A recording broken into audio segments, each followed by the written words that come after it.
আমি আমি আপনাকে সত্যি কথাই বলছি।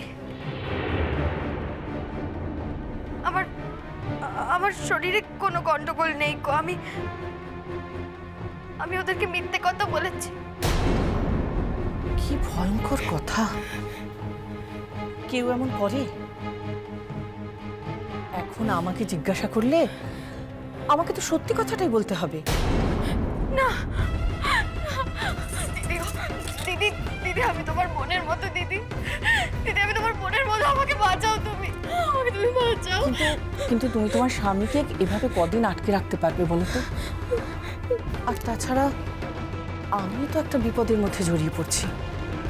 না, তুমি তুমি আজকের দিনটা যেভাবে ওকে একটু একটু আমাকে বাঁচিয়ে দাও। দেখো, আমার আমার শ্বশুর বাড়ি থেকে আমার আশ্রয়টা চলে গেলে না, আমার আর কোথাও গিয়ে দাঁড়াবার জায়গা থাকবে না। আমার আমার বাপের বাড়ি তো তেমন জোর নেই গো। আমার আমার রাস্তায় গিয়ে দাঁড়ানো ছাড়া আর কোনো উপায় থাকবে না। দিদি, তুমি আমায় বাঁচাও। কি যা তা বলছো তুমি? আমি আমি যা বলছি ঠিকই বলছি দিদি। আমি যদি তোমাকে সব দুঃখের কথা, আমার সব কষ্টের কথা বলতে পারতাম, তাহলে আমার আমার স্বামীর একটা মুসলমান মেয়ের সাথে ইয়ে আছে, মানে দিদি, ওরা যেভাবে হোক আমাকে তাড়িয়ে তাকে ঘরে আনতে পারলেই বেঁচে যায়। দিদি, তুমি আমার।